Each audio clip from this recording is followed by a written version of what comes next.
ఈ శ్వాసక్రియలో రెండు ప్రధానమైనటువంటి భాగాలు, ఒకటి ఉచ్ఛ్వాసము, నిశ్వాసము. ఉచ్ఛ్వాసము అనగా మనము గాలిని ఊపిరితిత్తుల్లో పంపించడానికి లోపలికి తీసుకునేటువంటి ప్రక్రియనే ఉచ్ఛ్వాసంగా పేర్కొంటాము. అదేవిధంగా అక్కడ ఆక్సిజన్ గ్రహించబడిన తర్వాత ఆ గాలిని బయటకు వదిలివేయడాన్నే మనము నిశ్వాసము అని అంటాం. ఇక్కడ ఉచ్ఛ్వాసం లోపల మనము ప్రధానంగా ఆక్సిజన్, కార్బన్ డయాక్సైడ్ మరియు నైట్రోజన్తో కూడినటువంటి వాయువుల సమ్మేళనాన్ని లోపలికి తీసుకోవడం జరుగుతుంది.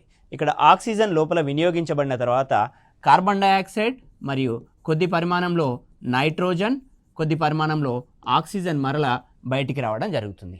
అంటే మనం లోపలికి తీసుకునే దాంట్లో ఆక్సిజన్, కార్బన్ డయాక్సైడ్, నైట్రోజన్ ఉండగా అధిక మొత్తంలో నిశ్వాసం బయటికి వెలువడేటువంటి వాయువుల లోపల కార్బన్ డయాక్సైడ్ అనేటువంటిది అధిక పరిమాణంలో ఉంటుంది. ఈ విధంగా శ్వాసక్రియ లోపల ప్రధానంగా మనము ఆక్సిజన్ని గ్రహించి కార్బన్ డయాక్సైడ్ని బయటికి విడుదల చేయడం జరుగుతుంది.